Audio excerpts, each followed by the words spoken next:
buenos días, qué placer saludarle. Bienvenido a este espacio que lleva usted en cada mañana la información más actualizada sobre el comportamiento de la COVID-19 en territorio nacional. Es martes 20 de julio del año 2021. Hoy, como parte de esta transmisión, pondremos la atención en la nefrología y la COVID-19 con el doctor Guillermo Guerra, director del Instituto de Nefrología, centro rector de esta especialidad en el país. Esto será en el segundo momento de esta conferencia de prensa, porque antes vamos de inmediato al análisis de la situación epidemiológica en el país. Nos acompañará en el primer momento de esta conferencia de prensa la intérprete de lengua de señas, Yasmina Rami, y damos la bienvenida al doctor Francisco Durán García, director nacional de epidemiología del Ministerio de Salud Pública. Doctor, bienvenido, muy buenos días. Muy buenos días, Gisela, a ti, todo el equipo, a Yasmina, que nos acompaña hoy, a profesor Guillermo, que tenemos la suerte de que esté aquí y pueda brindar una información, porque siempre mencionamos cómo la enfermedad renal es una comorbilidad que generalmente el pronóstico no es bueno cuando se asocia con la COVID. Así que nadie mejor que el profesor para poder un tanto que hablar sobre esto y llevar el mensaje a la población, que siempre gira fundamentalmente sobre la protección que tenemos que hacer sobre todas las personas, y si es específicamente tienen alguna comorbilidad como esta, pues también tenerlo en cuenta. Y muy buenos días también para todas las personas que diariamente escuchan esta información. Todavía con unos indicadores desfavorables, el número, pero que vamos saliendo también. El número de fallecidos, un total de 53 en prácticamente todas las provincias, en 14 provincias. La provincia de Matanzas con 17 fallecidos en el día de ayer o en los últimos días.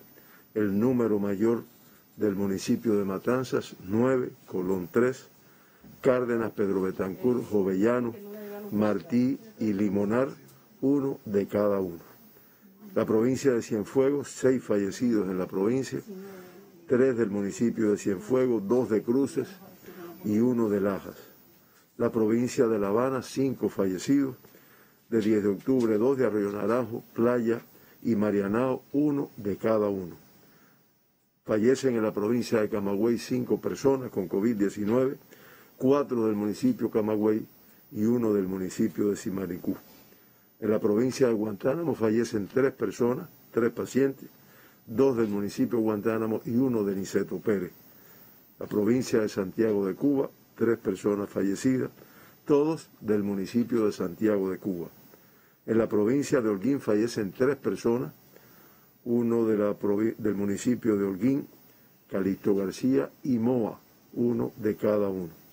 En la provincia de Villa Clara fallecen 3 personas, 1 de Sagua la Grande, 1 de Quemado de Güines, y fallece una persona en la provincia de Villa Clara, que realmente es del municipio de Cárdenas, en la provincia de Matanzas, lo que lamentablemente fallece en la provincia de Villa Clara. En Artemisa fallecen 2 personas, de San Cristóbal y Mariel, 1 cada uno. De la provincia de Ciego Ávila fallecen 2 personas, todas del municipio de Ciego de Ávila. En Granma el fallecido es del municipio de Manzanillo, en Mayabeque del municipio de Madruga, en Santi Espíritu del municipio de Santi Espíritu, y lamentablemente el fallecido de la provincia de Pinar del Río del municipio de Los Palacios. Por grupos de edades, siempre lo mencionamos para ver cómo afecta a edades jóvenes, menores de 50 años, ayer una cifra más elevada que en días anteriores, 6 personas fallecieron en nuestro país. Y entre 50 y 59 años, 6 personas también. Estamos hablando de 12 personas fallecidas, el 22,6% en edades jóvenes de la vida. Entre 60 y 69, 8, de 70 a 79, 17, de 80 a 89, 10, y de más de 90, personas muy vulnerables realmente, y que tenemos que proteger como tenemos que protegernos todos, fallecen en nuestro país 6 personas. Sexo masculino predominando discretamente, 28, 52,8%, y de las comorbilidades que presentaban algunos de estos pacientes, hipertensión arterial como siempre el mayor número, 38, diabetes mellitus 14, cardiopatía isquémica 10 y la enfermedad renal crónica, 4 pacientes fallecen en el día de ayer. También queremos mencionar un poco que para tener en cuenta el comportamiento que está teniendo el virus, que 5 de las personas que fallecieron no tenían antecedentes de comorbilidades, eran personas sanas, podemos decir. De esta forma, Cuba, con 59.755 pacientes ingresados, de los cuales 18.790 son pacientes sospechosos. Estamos hablando de personas con síntomas de la enfermedad. En vigilancia, 5.348 y nuevamente se incrementa el número de confirmados, 35.617. Estamos hablando de 1.042 confirmados más que los que habíamos informado en el día de ayer. Estamos hablando de los activos, pacientes con PCR positivo que se encuentran ingresados en nuestros hospitales. Teniendo en cuenta el número que se diagnostica diariamente, pues realmente, esa es una realidad, se incrementa el número de activos. Se procesaron 43.808 muestras para el diagnóstico de la COVID-19, lo que permitió diagnosticar 6.057 personas con la enfermedad. Cifra discretamente inferior a la del día de ayer, 448 menos. Elevada transmisión, pero indiscutiblemente una disminución en el número de casos diagnosticados, con un número importante de muestras procesadas. Esto hace que la positividad de las muestras procesadas ayer fuera de un 13,8%. De esta forma, Cuba ya, con 5.950.808 pruebas realizadas para el diagnóstico de la COVID-19, le ha permitido diagnosticar 294.449 personas con COVID-19, por lo que el 4,9% de todas las muestras procesadas en Cuba ha resultado positiva a la COVID. Todas las provincias y el municipio especial Isla de la Juventud procesaron muestras en el día de ayer, que es lo que permitió la cifra que mencionamos anteriormente. Y como pueden ver ahí en el gráfico, La Habana, Matanzas, Santiago de Cuba y Guantánamo con los porcientos mayores de las muestras procesadas. La positividad de las muestras es otra cosa. La media de Cuba, como dijimos anteriormente, el 13,8% de todas las muestras fueron positivas. Ahora, la provincia de Cienfuegos, Matanzas, Mayabeque, Camagüey, Villa Clara, Las Tunas y Santiago de Cuba, con las positividades más altas en el día de ayer, lo cual también, como vamos a ver, se corresponde con el número de casos diagnosticados en estos territorios. Y todas las provincias, como también se puede apreciar en el gráfico, excepto el municipio especial Isla de la Juventud, pues con porcientos de positividad por encima del 5%. Transmisión autóctona, característica de Cuba, desde hace prácticamente 7 meses. De los 6.057 diagnosticados ayer, 6.022 son consecuencia de la transmisión autóctona.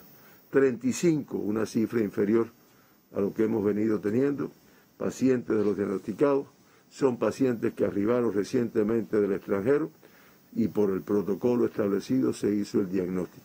Estamos hablando de casos importados, que cuando usted lo evalúa en el gráfico, ahí lo podemos ver. De los 87.127 pacientes que se han diagnosticado en Cuba en los últimos 15 días, el 99,1% es consecuencia de la transmisión autóctona. Y yo lo digo siempre, todas las mañanas, porque realmente es lo que está determinando el comportamiento de la enfermedad, la transmisión propia en nuestro territorio. Y también ahí podemos ver que en los últimos 12 días, excepto el 12 de julio, todas las cifras de casos autóctonos que hemos tenido han estado por encima de 6.000. lo cual evidencia la fuerte transmisión que enfrentamos. Ayer el 98,3% de todos los pacientes diagnosticados, contactos de casos confirmados.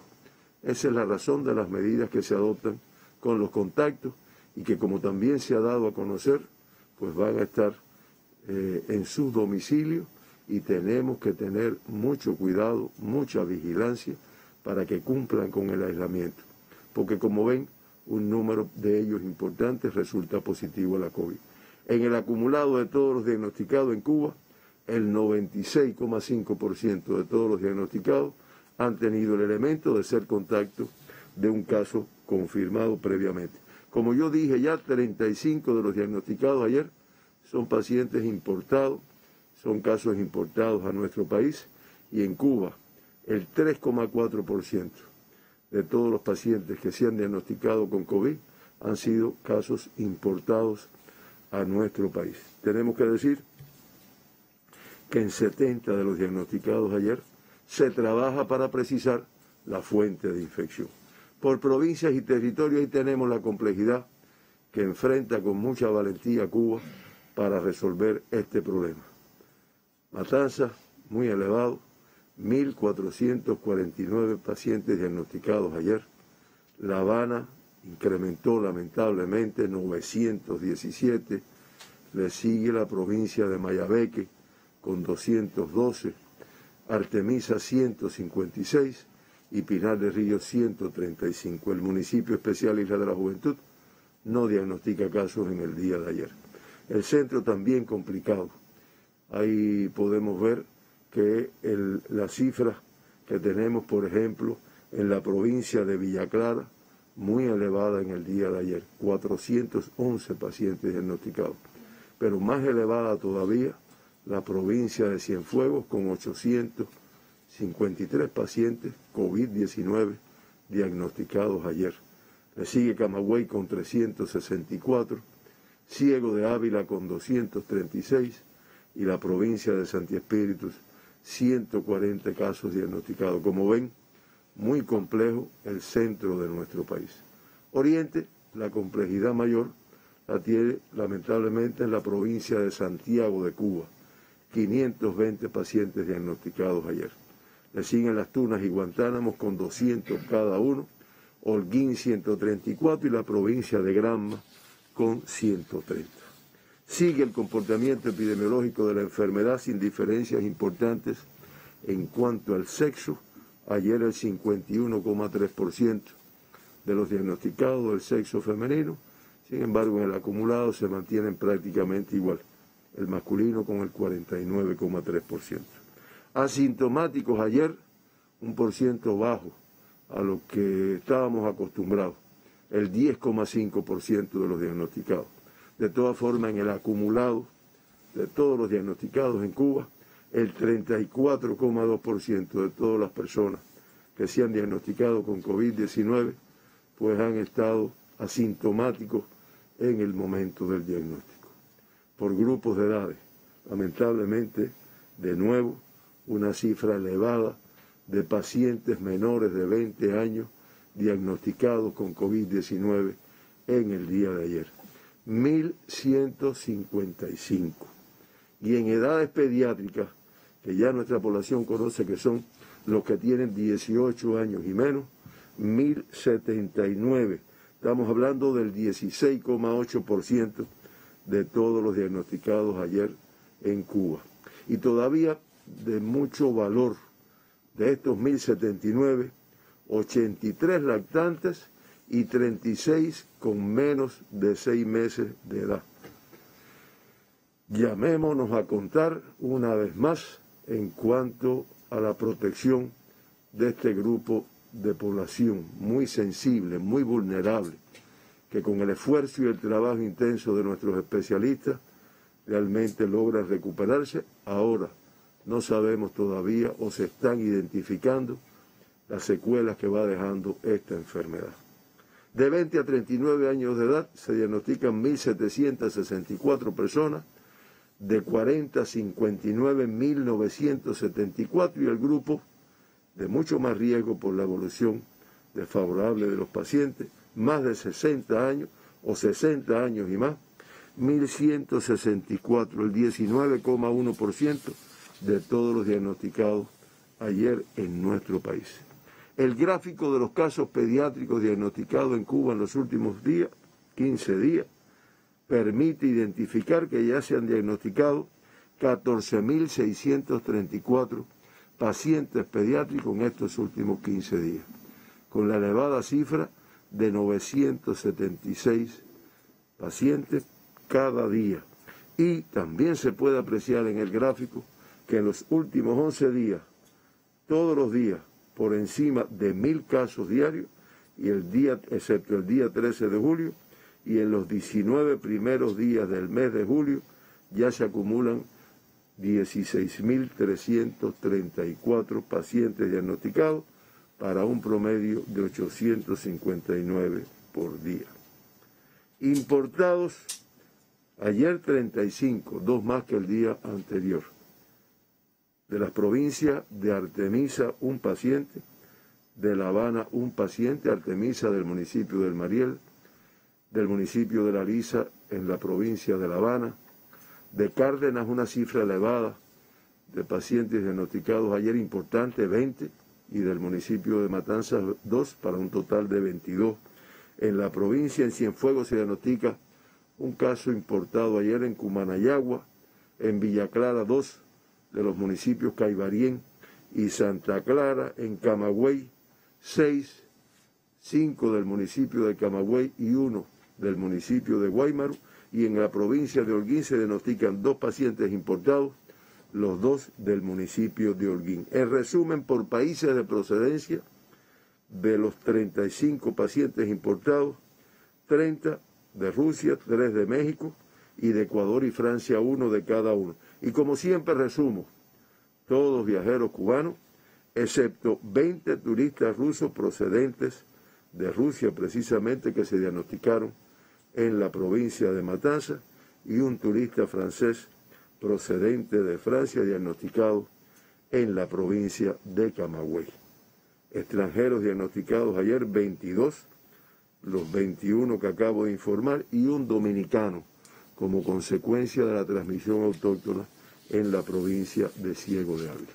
Ayer, casos autóctonos diagnosticados en Cuba, 6.022. Podemos decir también que estamos hablando de 450 casos menos que el día anterior. Muy elevada la transmisión, pero una reducción en el día de ayer. Vamos a ver por provincia cómo es el comportamiento. Ahí tienen Pinar del Río con 135 casos autóctonos ayer, cifra elevada, pero 21 menos que el día anterior. Y disperso en sus 11 municipios, aunque realmente el de mayor transmisión es el de Pinar del Río con 63.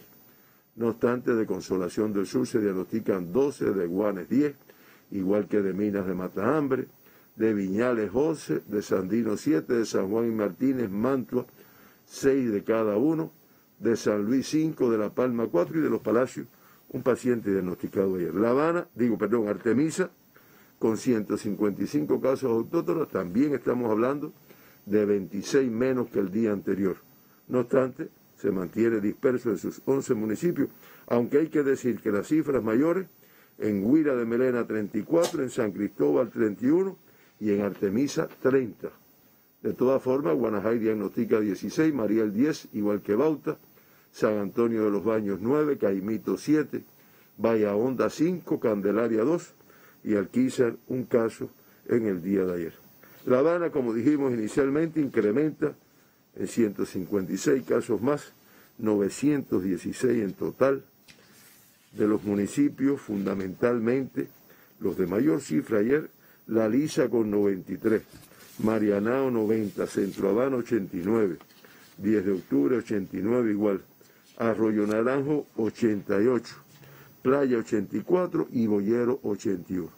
No obstante, de Guanabacoa, 60 pacientes diagnosticados ayer, Habana del Este 59, Cerro 49, Cotorro 40, Plaza de la Revolución 31, San Miguel del Padrón 29, igual que Habana Vieja, y en el municipio de Regla se diagnostican 5 pacientes ayer. Mayabeque disminuye también 50 menos, pero indiscutiblemente 212 casos autóctonos en Mayabeque es una cifra elevada, disperso en 10 de sus 11 municipios, aunque las cifras mayores ayer en Guine 59 y Quibicán 32, de Bejucal 29, de San José de las Lajas 27, de Santa Cruz del Norte 22, de Jaruco 18, de Batabanó 10, de San Nicolás de Bari 7, de Melena del Sur 5 y de Madruga 3. Matanza disminuye 298 menos que el día anterior, pero cifra muy elevada todavía. Fuerte transmisión en el territorio. 1.427 dispersos además en sus 13 municipios. De todas formas, el de Cárdenas con 355, el de Matanzas con 275 y el de Jovellanos ayer con 219, las cifras más elevadas en el territorio. Aunque también elevado es Agüey Grande con 110, igual que Colón, Perico 100, Unión de Reyes 95, Los Arabos 55, Limonar 50, Ciénaga de Zapata 30, Martí 12, Calimete 9 y Pedro Betancur 7 casos en el día de ayer. Cienfuegos incrementa de una forma alarmante el número de casos autóctonos ayer, 526 más 852 en total, con una dispersión de sus 8 municipios, aunque el municipio de Cienfuegos con 565 indiscutiblemente es la transmisión más elevada que enfrenta esta provincia. Cumanayagua también 94, Aguada de Pasajeros 63, Roda 55, Abreu 23, Lajas 22, Palmira y Cruces 15 cada uno. Elevada la cifra en todo el territorio. Villa Clara incrementa 124 más, 409 en total. Muy afectados ayer Santa Clara con 180, Sagua la Grande 76, Placeta 52, Manicaragua 34 y Quemado de Guines 22. También se diagnostican casos en Cifuentes 10, Camajuaní 9, Remedios 8, Encrucijada 6, Caibarien 5, Corralillo 4 y Santo Domingo 3 casos diagnosticados ayer. Santi Espíritu 17 más, 140 en total, dispersos en sus 8 municipios, aunque también hay que reconocer que la transmisión mayor en el día de ayer, en Santi Espíritu 41, Jatibonico y Tahuasco con 23 cada uno, y Cabaiguán 20 casos ayer. Fomento 16, Aguajay 12, Trinidad 4 y La Sierpe 1. Ciego de Ávila disminuye los casos, 673 menos, muy importante. Hace falta estabilizar esa reducción, aunque la situación en la provincia es muy compleja. Ayer 236 casos autóctonos, las cifras mayores en Ciego de Ávila, municipio 118 y Morón 63. También se diagnostican en Chambas 19, en 1 de enero 18, en Venezuela 12, en Majagua 3, en Ciudad Redondo 2 y en Bolivia 1. Camagüey disminuye ayer 50 casos menos, de todas formas todavía con una fuerte transmisión que se evidencia en los 358 que se diagnosticaron ayer. Las cifras mayores también en el municipio de Camagüey 164, Florida 78 y Céspedes 59. Diagnostican casos Vertientes 24, Esmeralda y Nuevita 6, Minas 11, Guaymaro 5, Imaguayú 2 y Sierra de Cubitas, Najasa y Santa Cruz del Sur 1 de cada uno.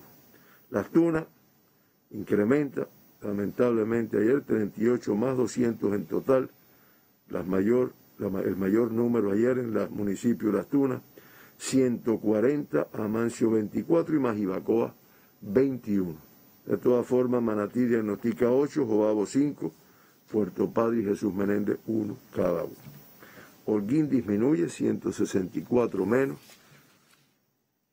No creemos que sea realmente una disminución que evidencie toda la transmisión que presenta la provincia, pero de todas formas 164 menos y un total de 132 casos autóctonos.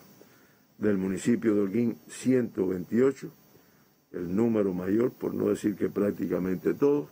Calixto García, 2, y Cueto y Urbano Noris, 1 de cada uno. Granma disminuye, 13 menos, 130 en total.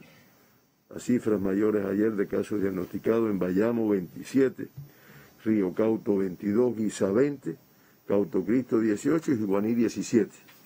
También se diagnostican de Bartolomé Mazo 8, de Manzanillo 8, de Yara 4, Campechuela 3 y Medialuna 3 en el día de ayer. Santiago, como dije inicialmente, lamentablemente 59 más, 520 en total. Dispersión que abarca todos sus municipios. Santiago de Cuba, municipio con la cifra mayor ayer, 328. Ayer y prácticamente todos los días. San Luis 68, también una cifra importante. De Palma Soriano 40, de Songolamaya 35, de Contramaestre 30, de Mella 8, segundo frente y tercer frente con 4 cada uno, y Guamá 3 casos ayer. Guantánamo disminuye, 75 menos, también haría falta que se estabilizara esta reducción, aunque la transmisión sigue siendo muy importante. 75 menos, 200 en total. Las cifras mayores ayer: Guantánamo, municipio 120 y El Salvador 41. Ahí hay 161 de los 200.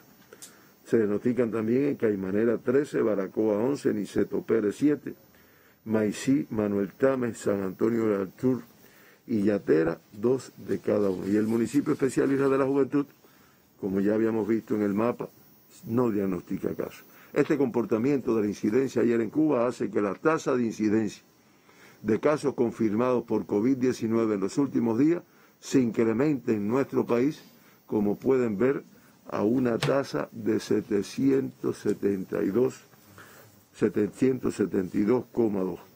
Las 4 provincias que siguen teniendo la tasa de incidencia más elevada en los últimos 15 días, Matanzas, con la elevada tasa de 4.034,7, Ciego de Ávila, 1.437,5 de tasa, Cienfuegos 1.135,7 y la provincia de Guantánamo 814 por 100.000 habitantes.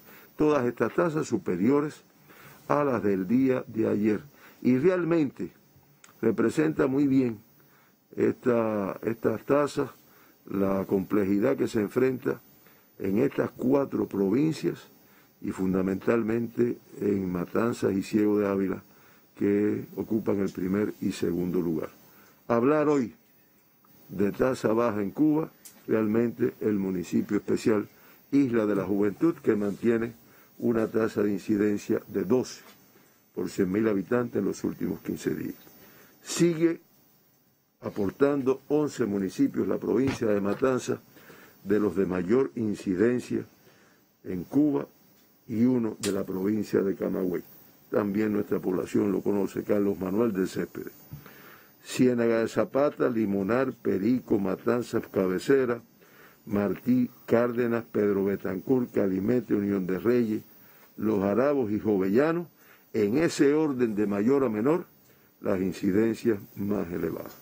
Y finalmente, de los 294.449 pacientes que ya se han diagnosticado en Cuba, 35.617 se encuentran ingresados, confirmados, activos, el 12,1% de todos los diagnosticados en nuestro país, que como vimos inicialmente se incrementó hoy. De ellos, el 99,1% con una evolución clínica estable. Ahí lo tienen, 35.293. Lamentamos al inicio y reiteramos nuestras condolencias a familiares y amistades por el fallecimiento de 53 personas en Cuba con COVID-19, lo cual ya lleva la cifra de fallecidos acumulados a 2.019 fallecidos para una letalidad de 0,69%. Menor que el mundo, 2,15%, y menor que las Américas, 2,61%. Alta para nuestros propósitos y nuestro trabajo. Los 2 evacuados, los 54 que retornaron a sus países después del diagnóstico, y ayer se dieron un total de 4.962 altas en nuestro país. Esta cifra, que pudiera parecer elevada, sin embargo, es inferior en 1.100 al número de diagnosticados ayer. Y es lo que hace que el número de activos pues se incremente en nuestros hospitales y que el porciento de recuperados sea del 87,2%, al tener 256.757 pacientes de los 294.449 diagnosticados, recuperados de la enfermedad, de alta en estos momentos, muchos incorporados ya a su actividad laboral y no exentos de haber quedado con algunas secuelas de la enfermedad.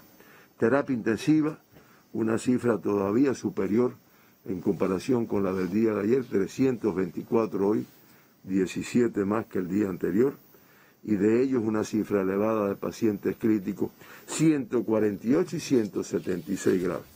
Se trabaja duro, pero indiscutiblemente muy compleja la situación.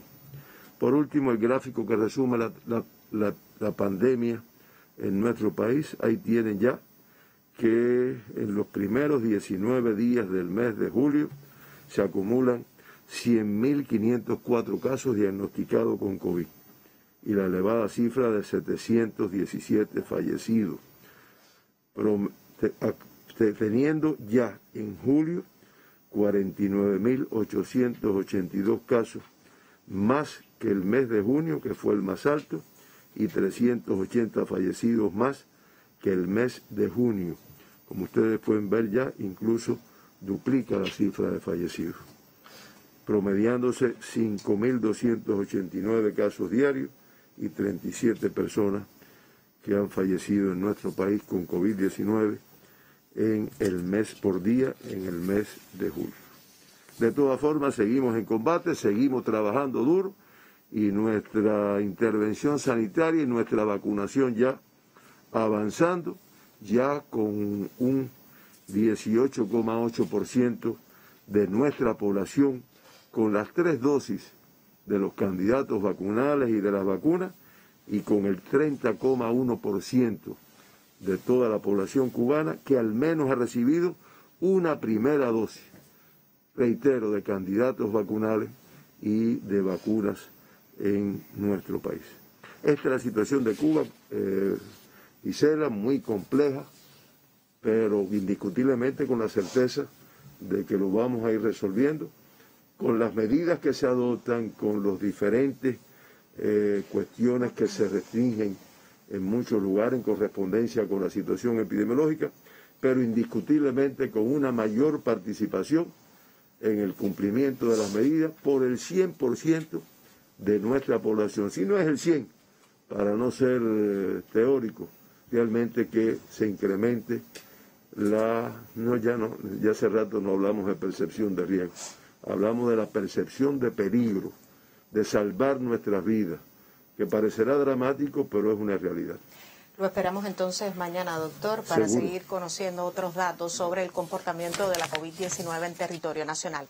Ha sido el parte habitual del Ministerio de Salud Pública sobre el análisis de la situación epidemiológica en el país. Al cierre del día de ayer, la Nación confirma 6.057 nuevos pacientes enfermos de COVID-19 y lamentablemente 53 fallecidos como consecuencia de la enfermedad. Cifras que nos deben llamar siempre la atención sobre el peligro que se cierne sobre todo sobre nuestra familia. También conocimos que aumenta el número de altas clínicas, pero lamentablemente 324, confirmamos el dato exacto, se mantienen en terapia intensiva, una cifra muy elevada. Matanzas con 1.449 casos positivos en esta jornada, La Habana 917 con una compleja situación. La Habana se va acercando a los 1.000 casos positivos en la jornada. Cienfuegos 853, atención a los cienfuegueros. Santiago 462, Santiago de Cuba, y Villa Clara 411. El resto de las provincias con cifras que oscilan entre los 100 y los 300 casos confirmados. El municipios, siempre con excepción del municipio especial Isla de la Juventud, sin transmisión autóctona por COVID-19. Nosotros nos vamos a una pausa porque hoy conversaremos sobre nefrología y COVID-19, así que usted acompáñenos. Las vacunas nos acercarán a estos momentos, pero necesitas tiempo para crear anticuerpos. Aunque te vacunes, recuerda cumplir estos 4 pasos. Lávate las manos con frecuencia. Utiliza permanentemente el nasobuco. Úsalo doble si tienes factores de riesgo. Póntelo en casa para proteger a los más vulnerables. Mantén el distanciamiento físico. Ventila los espacios interiores. Evita reuniones en locales cerrados y climatizados. Abre ventanillas en carros y guaguas. Estamos un paso más cerca. Segundo momento en esta conferencia de prensa para el análisis, el debate y la ampliación sobre temas relacionados con el enfrentamiento a la pandemia en nuestro país. El tema en esta jornada, ya lo anunciábamos durante la presentación, es nefrología y COVID-19. ¿Cómo afecta la COVID-19 a los riñones? Nos acompaña desde la media hora la intérprete de lengua de señas, Ania Reigada, y doy la bienvenida al doctor Guillermo Guerra, director del Instituto de Nefrología, centro rector de esta especialidad en el país. Lo reiteramos porque es importante también que la población se conecte. Muchas de las preguntas, doctor, que recibimos en nuestros correos y las vías disponibles para la retroalimentación con temas relacionados al enfrentamiento de la pandemia tienen que ver con la afectación que sufren esas personas que padecen enfermedad renal crónica. ¿Cuánto afecta la COVID-19 al riñón? Y es un gusto tremendo y tenerlo. Bienvenido. Sí, Gisela, bueno, buenos días a todos.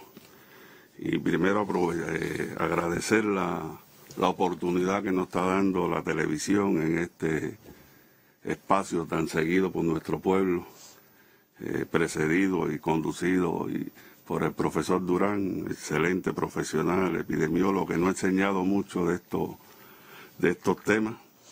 A mí me gustaría también reconocer que hemos tenido un apoyo muy importante. La nefrología es una especialidad que surge en el país, y me permiten una breve introducción, Gisela. ¿Cómo no? En el 1 de diciembre de 1966, en una resolución, la resolución 500, por en ese momento ministro de Salud Pública, el compañero Machado Ventura, se aprueba el Instituto de Nefrología y se reconoce la especialidad. Hay que decir que esto ocurre 6 años después de que es reconocida la nefrología como una especialidad, que, para decirlo de manera muy rápida, es la especialidad que se encarga del estudio y del tratamiento de las enfermedades renales. Hay que decir también que alrededor se ha desarrollado un ingente esfuerzo por parte del Ministerio, para crear una estructura que hoy es una fortaleza. Si bien la nefrología surge en el instituto, hoy tenemos una red de servicios de nefrología que están a todo lo largo y ancho del país. Hay 56 servicios, hay 9 servicios de trasplante, y eso se dice muy fácil. Hoy nos estamos desempeñando en estos servicios alrededor de 470 especialistas en formación, y han jugado un papel muy importante en la pandemia. Tenemos alrededor de 270 residentes, hay más de 1.500 enfermeras, 70% de ellas especialistas, licenciadas, con mucha experticia, un personal clave para el desarrollo de la nefrología. Y en estas unidades hoy estamos atendiendo aproximadamente 3.200 pacientes.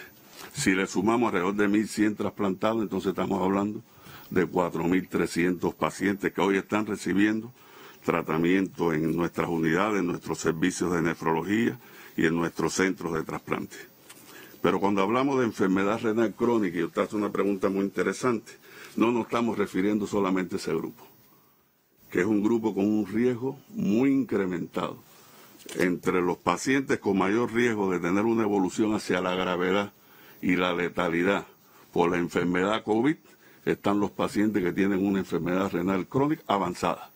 Pero también hay que hablar de los que no tienen una enfermedad renal crónica avanzada, Por lo tanto, los elementos relacionados con la enfermedad renal crónica son mucho más amplios, son mucho más abarcadores. ¿Y por qué, doctor? ¿Por qué afecta Porque tanto en el mundo en estos momentos, al riñón? entre el 10 y el 15% de la población tiene una enfermedad renal crónica. Pero se ha acumulado durante todo este tiempo de la pandemia suficientes evidencias, mediante estudios, mediante publicaciones, estudios incluso hechos en nuestro país, que hay una relación muy directa entre la COVID, que se pensó inicialmente que era una enfermedad respiratoria y que hoy ya sabemos que es una enfermedad sistémica y que aunque siga afectando fundamentalmente el pulmón, también afecta a otros órganos. Una enfermedad sistémica, multiorgánica, y el riñón es uno de los protagonistas. Y esto tiene una explicación. Hay que decir que el 25% del gasto cardíaco va hacia el riñón. Por el riñón diariamente circulan alrededor de 1.700, 1.800 litros de sangre. Y esa sangre va con el componente del COVID, del virus, pero además va con los componentes inflamatorios, va con un grupo de elementos que explican el daño renal en el curso de la COVID, que no es solamente, es una relación bidireccional. La enfermedad renal crónica predispone una evolución más desfavorable de la COVID, pero la presencia de la COVID agudiza y aumenta el daño renal.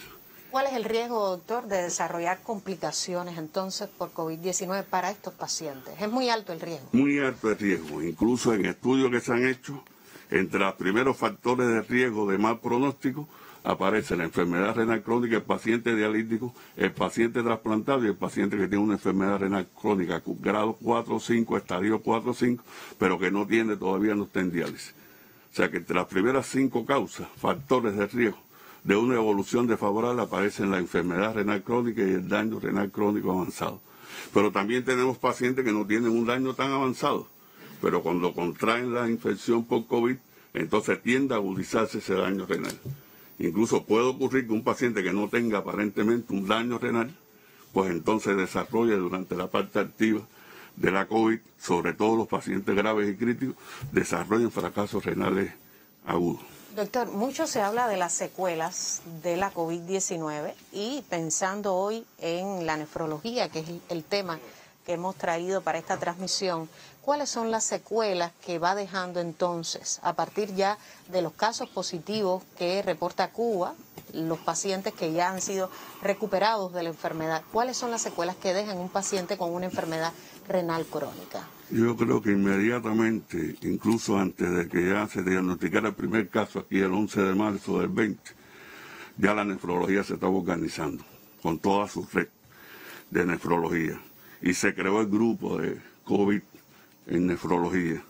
Este grupo COVID que está en el Instituto de Nefrología además tiene extensión a todo el país y se está trabajando de manera y tiene componentes. O sea, no solamente estamos trabajando el componente epidemiológico muy importante, la vigilancia, la prevención, el tema de la pesquisa activa de los pacientes, sino que se están trabajando otros componentes, como es el componente investigativo. Y este componente investigativo tiene mucho que ver con lo que usted habla, que es el daño de los convalecientes. Estamos hablando que han confluido en este periodo de pandemia 2 pandemias. La enfermedad renal crónica, que ya venía siendo una pandemia, y se le suma, en el contexto de las enfermedades crónicas no transmisibles, y se le suma entonces la pandemia de una enfermedad transmisible como la COVID. Esto nos pone frente a un modelo que realmente es una pregunta que se está haciendo el mundo y que los sistemas de salud tienen que prepararse, porque no hay duda que el incremento que ya venía sucediendo con relación a las enfermedades crónicas no transmisibles en el contexto de los procesos inflamatorios se va a incrementar. Nosotros estamos haciendo una investigación en la institución con la participación de otros centros y de un grupo importante de investigadores que ya estamos en proceso de análisis, pero nos está señalando, marcando mucho los elementos inflamatorios y cómo la función renal en estos pacientes se va deteriorando. Por lo tanto, una llamada de atención para la nefrología como especialidad, para lo que atendemos enfermedades crónicas no transmisibles y para los sistemas de salud que se tienen que preparar para enfrentar esta oleada que va a venir de incremento del daño renal y de aparición de daños Sí.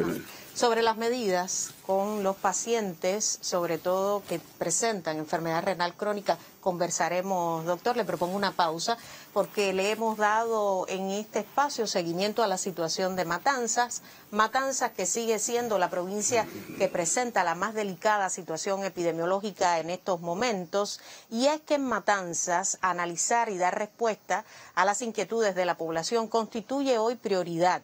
De esta forma es posible erradicar a tiempo los problemas que aquejan a sus habitantes. Tenemos el reporte. Durante la reunión habitual del Grupo Temporal de Trabajo en Matanzas, el miembro del secretariado del Comité Central del Partido Comunista de Cuba y jefe de su departamento económico, Joel Queipo Ruiz, insistió en potenciar la adecuada gestión de test rápidos, medicamentos, ambulancias y capacidades en las instituciones hospitalarias para atender con rapidez a los pacientes positivos a la COVID-19. Las redes sociales representan una de las vías para conocer planteamientos de la población. El viceprimer ministro de la República de Cuba, Jorge Luis Tapia Fonseca, subrayó la importancia de resolver con prontitud los conflictos esbozados por los ciudadanos. Eso tiene que ser lo primero, atender los criterios de la población, las insatisfacciones, pero sobre todo las causas que lo limitan y los responsables. La viceministra de Salud Pública, Tania Margarita Cruz Hernández, señaló la necesidad de incorporar en las pesquisas y centros de salud a todos los estudiantes de medicina, residentes y especialistas. Ya los pacientes que están en las terapias intensivas, en nuestras terapias intermedias, requieren de clínicos, intensivistas, ya de una atención especializada con este tipo de personal. Pero el resto de los pacientes que están en las salas de vigilancia intensiva y en las salas abiertas, todos los especialistas graduados en medicina pueden sin ninguna dificultad atenderlos.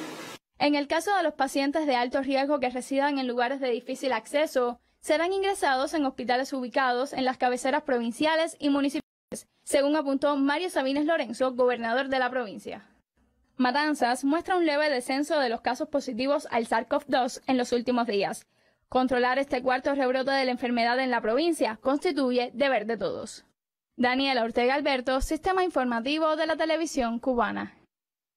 Y después del seguimiento a la situación epidemiológica en Matanzas, continuamos poniendo el énfasis en la nefrología y la COVID-19 con el doctor Guillermo Guerra, director del Instituto de Nefrología. Doctor, me surge una interrogante. ¿Pueden los pacientes con una enfermedad renal crónica vacunarse?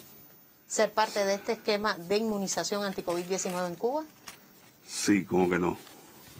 Además, el tema vacunación alrededor de la COVID-19 ha generado en esta población de pacientes y en el personal que los atendemos, aprovecho para hacer un reconocimiento a todo el esfuerzo que ha hecho nuestro personal. No ha quedado un espacio en la atención a la COVID donde se haya necesitado de la nefrología y no se haya movido el recurso humano, el equipamiento para darle respuesta oportuna al paciente que ha demandado una atención nefrológica. En los pacientes esto ha sido una revolución. Hay imágenes muy interesantes de la expresión de los pacientes, la expresión de agradecimiento.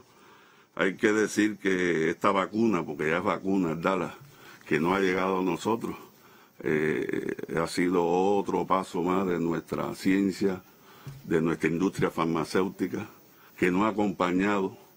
Esta especialidad no hubiese sido posible que se desarrollara si no es por el concurso de todo lo que nos aporta, entre otros factores, y la prioridad que le ha dado el Estado a la nefrología.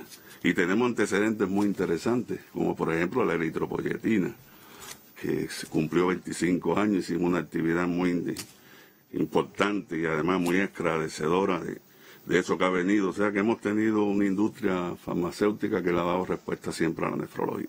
En el caso de la vacuna no es solo la nefrología, a toda la población, y nuestros pacientes insistían hasta que llegó el momento oportuno por decisión del Ministerio de Salud Pública, de la agencia reguladora, de que llegaba el momento oportuno de vacunar a los pacientes, y ya se empezaron a vacunar. ¿Qué requisitos debe cumplir un paciente con una enfermedad renal crónica? Los criterios, en general todos los pacientes que den el consentimiento para ser vacunados pueden ser vacunados. Hay criterios de exclusión. Los criterios de exclusión tienen que ver con los criterios generales, como por ejemplo haber tenido COVID, o sea, ser un convaleciente de COVID, el estar en el contexto de una enfermedad aguda, que estén ingresados con cuadros febriles, Esos son los fundamentalmente. El que es alérgico al timerosal, al tiomensal, que bueno, se pudiera vacunar también. Pero estamos en un proceso que prácticamente ha involucrado a todos los servicios del país. Solamente se nos va quedando Matanzas un poquito rezagado por la situación que está en estos momentos epidemiológica, pero en todo el país empezó la vacunación a partir del día 7 de este mes, lo cual ha sido una felicidad y un agradecimiento que tenemos que hacerle a nuestro Estado, el gobierno. ¿En todo el país, doctor? En todo el país. Ya tenemos información de un número importante de servicios y ya le hemos llegado aproximadamente del potencial el 73% y esto sigue, y estamos en un proceso de recuperación. Ahora empieza la segunda dosis de las dalas. Pero a mí me gustaría insistir en que la vacuna, dado el elevado riesgo que hemos hecho referencia de estos pacientes, la vacuna es un aporte importante, pero sigue siendo lo más importante todas las medidas que hemos repetido, que Durán repite a diario aquí, que repiten nuestros medios, que repiten nuestros líderes diariamente, que tienen que ver con las medidas de bioseguridad, tienen que ver con la vigilancia, tiene que ver con la pesquisa activa, tiene que ver en pensar siempre que el paciente puede ser portador de la COVID, máxime los pacientes nuestros, que con frecuencia tienen manifestaciones clínicas, de movilidades que uno debe pensar. Y así lo está enfocando la especialidad. Claro. Un elevado nivel de... Pero el llamado en concreto, yo creo que lo mejor que puede pasar con el esfuerzo que ha hecho, con esa vacuna que hoy tenemos, que está demostrando una eficacia, que realmente tenga una verdadera efectividad. Y eso tiene mucho que ver con la participación nuestra, como lo está recogido en el artículo 72 de la Constitución. Y con el apoyo, usted me decía también, de los transportistas, que son los que tienen el deber también de transportar a estos pacientes tan delicados. Le propongo, doctor, otra pausa, vamos a otro recorrido informativo, y es que en Guantánamo el contingente Razones por la Vida para el enfrentamiento a la COVID-19 se fortalece con el ingreso a sus filas de un nuevo grupo de jóvenes recién graduados en carreras de ciencias médicas. La segunda brigada del contingente Razones por la Vida para el enfrentamiento a la COVID-19 fue abanderada la víspera en la Universidad de Ciencias Médicas de Guantánamo. Integrada por 107 doctores recién titulados en las carreras de Medicina y Estomatología, procedentes de toda la provincia, la fuerza brindará servicios de salud en cualquier sitio donde se necesite. En nombre de los brigadistas, el más integral de los graduados, doctor Rolando Columbier Martínez, patentizó la voluntad de cumplir a cabalidad la primera de las misiones encomendadas. Asumimos el reto que nos impone la actual pandemia de la COVID-19, dando el paso al frente en las nuevas tareas y misiones encomendadas por la máxima dirección del país, de entregar nuestros lápices para cambiarlos por los trajes de protección en la zona roja y así incorporarnos a las diferentes tareas encaminadas al enfrentamiento del rebrote de la pandemia.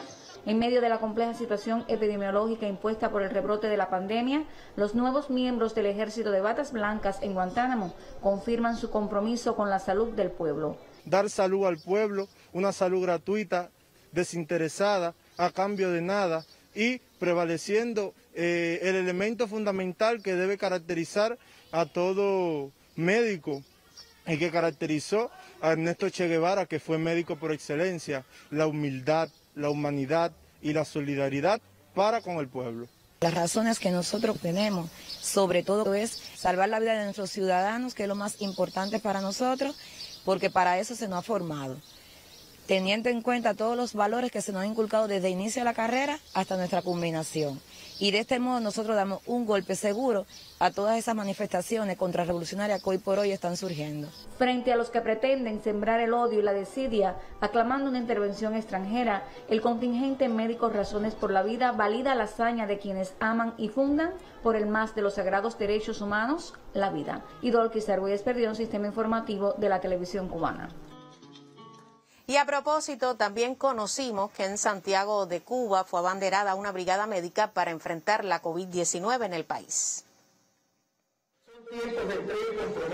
En acto que tuvo lugar en el icónico Parque Abel Santa María, fue abanderado un colectivo médico de Santiago de Cuba que apoyará en la batalla contra el SARS-CoV-2 en la provincia que así lo precise. 54 trabajadores, entre médicos generales integrales y enfermeros, jóvenes en su mayoría, están dispuestos a cumplir honrosamente la nueva tarea encomendada. Con la entrega de la enseña nacional, quedó patentizado su compromiso en una de las acciones que viene desarrollando el sistema de salud como apoyo a la estrategia de enfrentamiento a la actual pandemia. Juramos responder con ética revolucionaria y mantenernos firmes en el cumplimiento de la misión. Santiago de Cuba cuenta con el personal especializado para hacer frente a este tipo de situaciones. La profesionalidad está garantizada. La solidaridad y la entrega de estos galenos se esparcirá allí donde el país los necesite.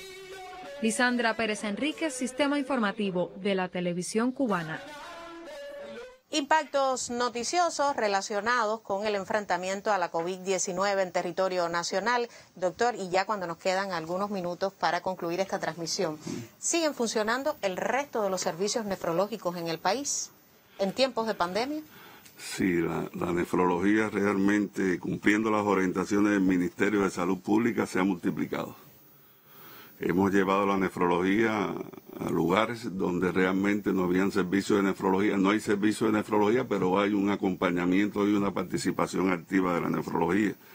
Ahí tenemos los hospitales militares. Nosotros teníamos nefrología nada más de los que están participando directamente en la COVID en el Hospital Naval. El Hospital Naval se ha convertido realmente en un centro de referencia, con una experiencia en el abordaje de los pacientes, no solamente los crónicos, sino los trasplantados, los pacientes agudos, y un reconocimiento para todo el esfuerzo que ha hecho en los hospitales militares, que se han sumado, y hemos tenido un intercambio con ellos muy directo, diario, muy dinámico y de mucha complementación. Ningún servicio de nefrología está parado.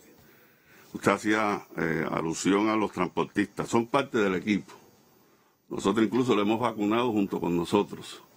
Y realmente con ello empezamos todo este trabajo desde el inicio de la pandemia.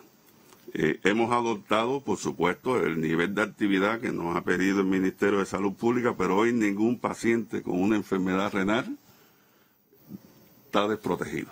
¿Deben cuidarse más? Cuidarse muchísimo. Yo vuelvo a decir que aun cuando tengamos todo el esquema de vacunación, lo mejor que nos puede pasar para hacer retroceder y disminuir la transmisibilidad y la evolución a la gravedad y a la letalidad es cumplir con todas las medidas que se recomiendan y que todos conocemos, el distanciamiento. Yo creo que hay que adoptar un nuevo estilo de vida que llegó para quedarse. Hemos aprendido muchas cosas de esta pandemia y una de ellas tiene que ver con las medidas y las medidas de bioseguridad, la vigilancia y la inmediatez en responder a los eventos y a lo que se producen. Cuidarse bien, cuidarse, sobre todo cuando el país enfrenta este nuevo rebrote de COVID-19, hacerlo cumpliendo con todas las medidas. En el caso de los pacientes con alguna enfermedad renal, agradecerle, doctor, su presencia, interesantes temas, análisis sobre la realidad de un grupo de riesgo importante dentro de nuestra población.